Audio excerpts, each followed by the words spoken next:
আসসালামু আলাইকুম প্রিয় মালয়েশিয়ান প্রবাসী বাংলাদেশী ভাইরা। যারা মালয়েশিয়া থেকে ই-পাসপোর্ট করতে চান, তাদেরকে অবশ্যই ই-পাসপোর্টের জন্য আবেদন করতে হলে আপনার যদি ই-পাসপোর্ট থেকে থাকে, সেক্ষেত্রে আপনার ই-পাসপোর্টের ফটোকপি,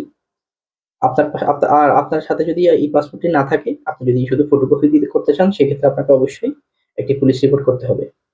আর হচ্ছে আপনার মালয়েশিয়াতে আপনি যে বিষয়ে ঢুকেছেন বা আপনার বর্তমানে যে বিষয় আছে, সেই বিষয়ের একটা ফটোকপি।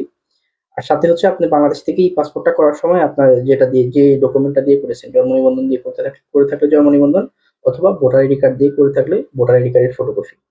এই ৩ টা জিনিস, আর পাশাপাশি আপনার অ্যাপয়েন্টমেন্ট নিতে হবে। আর যাদের এমআরপি পাসপোর্ট থেকে এই পাসপোর্ট করতে চান, সেক্ষেত্রে আপনাকে অবশ্যই আপনার জন্ম নিবন্ধনের অনলাইন কপি, পাশাপাশি জন্ম নিবন্ধনের যে পিডিএফ কপিটা, সেই কপিটা লাগবে। জন্ম নিবন্ধন যদি আপনার অনলাইন না থাকে, সেক্ষেত্রে, বা জন্ম নিবন্ধন যদি আপনার না থাকে, সেক্ষেত্রে আপনার ভোটার আইডি কার্ড বা ন্যাশনাল কার্ড